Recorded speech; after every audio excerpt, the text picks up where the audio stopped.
nabasha. Amen. Ngifa. Oh, bazalwane, ngiyisimoya ngiyisene khona phakathi wethu lendawo. Amen, mama. Angizanga nje namaningi. Ngize nje nevesi nje encane lifumaneka kuMateyu 8. Elikhuluma ngokholo. Amen. Matthew 8 verse 23. Lithi nje thuliswa kwesibungu.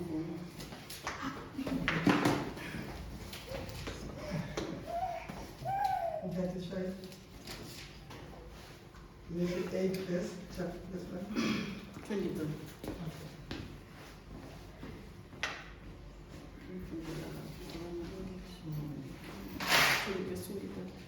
Yeah.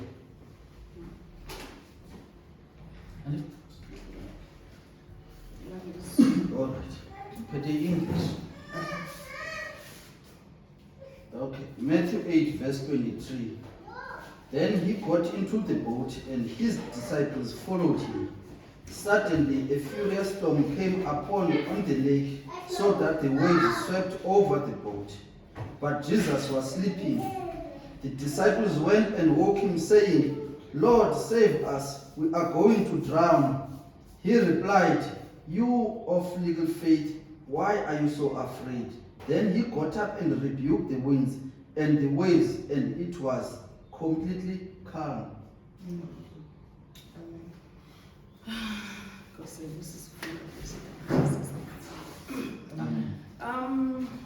Ngingafikelwa nje le verse 16 bazalwane.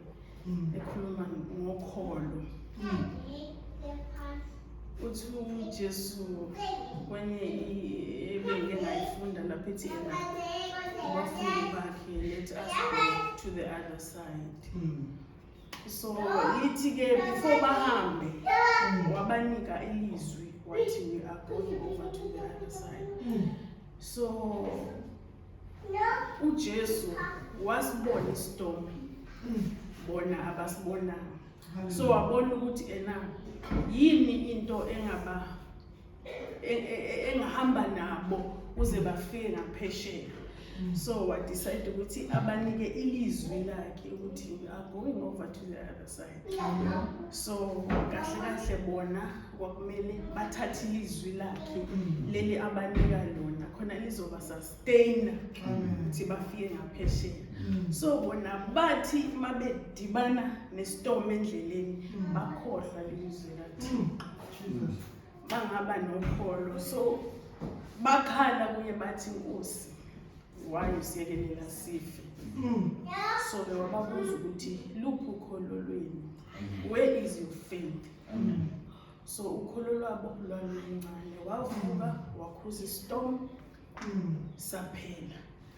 So ke kahle zazimbili izinto because uJesu I thought ningikholiwe mangithi siya ngaphesheya because bona kwakumele istorm asivuka, but storm or no storm we are crossing over to the other side. Bathathe ilizwi lakhe. Amen. But noma ngangena amanzi emkhunjini siya ngaphesheya.